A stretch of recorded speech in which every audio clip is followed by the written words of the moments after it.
अस्सलाम वालेकुम दोस्तों, छा हाल आहे? उम्मीद आहे ठीक ठाक मज़े में हूंदा। मां तव्हांजो पंहिंजो दोस्त अयाज़ जमाली, तव्हां ॾिसी रहिया आहियो यूट्यूब चैनल जमाली स्टूडियो। तो अॼु असीं मैच ते आया आहियूं, तक़रीबन 2 किलोमीटर सफ़र करे जमाली ग्राउंड ते रेस अनवर जमाली कोट में। तो असांजा जेके खिलाड़ी आहिनि न, उन्हनि वटि बॉल आहिनि, ड्रेप न वरी का बैट सुठी त चयो, पर हिननि वटि हिकिड़ी बैट बि कोन्हे जो माण्हू खणी अचे। हिननि वटि सिर्फ़ु इहे ई 3 विकेटूं आहिनि, जिथे वेंदा आहियूं उते गॾु हूंदियूं आहिनि। अल्हम्दुलिल्लाह, बाक़ी का शइ कोन अथनि। यतीम इन टीम जो नालो आहे यतीम 11। असांजो प्यारो दोस्त सनू ॾे घोर बैट खणी आया छा? किथे कोन्हे, उहा बि कोन खणी आया अॼु।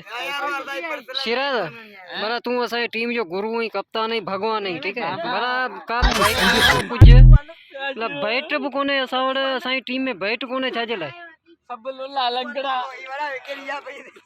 सिर्फ़ु जिथे बि हलंदा आहियो सिर्फ़ु इहे विकेटूं 3 गॾु हूंदियूं आहिनि माशाल्लाह, ॿियो त का शइ कोन हूंदो आहे। तव्हां कुझु चई सघो था छाजे करे अचो त हिन भाउ खां पुछूं। ॾे घोर भला छो पंहिंजी यतीम टीम लॻी पई आहे, या पंहिंजे कप्ताननि जो लक्षण कोन्हे? ईअं ई थी सघे थो, हा न। बाल बि सुठा कोन्हे, फॉर्म वारा बाल आहिनि, करियूं कैच त आङिरियूं चिबियूं थियूं वञनि।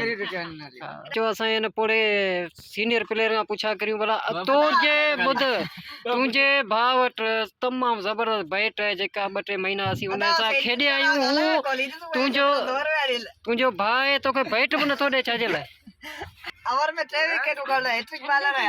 ये कार्ड ते मानी दे मां इने जी जेके लुली असीं एॾो ख़र्च करे पंहिंजे गाॾियुनि जो तेल भराए रक्षन ते हिननि खे खणी अचूं। यतीम 11 असांजी टीम जो नालो आहे। लेकिन खिलाड़ी पूरा कोन्हे। असीं टैक्सी प्लेयर घुराईंदा आहियूं। हीअ ॾिसो साहब, हीअ रुगो स्टाइल हिन में पूरा हूंदा आहिनि। बाक़ी जेॾी महिल कैच थो अचे त टंगूं हिननि जूं माना अहिड़ियूं कांपंदियूं आहिनि जो तौबा मुंहिंजा रब। ऐं हीअ असांजे फिल्डर 12 महीना टंगू मथे हूंदियूं आहिनि। हा सर, हीअ छा आहे? सही पियो चवे? हा, इहो गोपाल फिल्डर है। ये बनी में सजी डेढ़ 3 रुपए वाले। दिल भाउ, तव्हां कुझु चवणु चाहियो था? छाजे लाइ पंहिंजी यतीम टीम थी वई आहे? बस यतीम टीम बस कहिड़े हिसाब नंढा वॾा ॻाल्हाइनि नथा, ऐं वारी असां नथा ॾियनि। छो नथा ॾियनि? वारी नथा ॾियनि इन करे बैटिंग नथी अचे असांजे चवनि था। अॼु बाबा तोखे ऐं चवां थो, कप्तान गुज़ारिश करियां थो त दिल खे बैटिंग अॻुवाट ॾियो। ना भाउ, असां जॾहिं अचूं न, कहिड़े मैच में अचूं न, असां पंहिंजो पेट्रोल भराए जो 50 आयो, तॾहिं बि असांखे वारी कोन थी मिले। फ़ाइदो कहिड़ो पो असांखे? इहा त ना इंसाफ़ी आहे। सही सिधी हिननि खे वारी ॾींदा वञो पुट। हिकिड़ो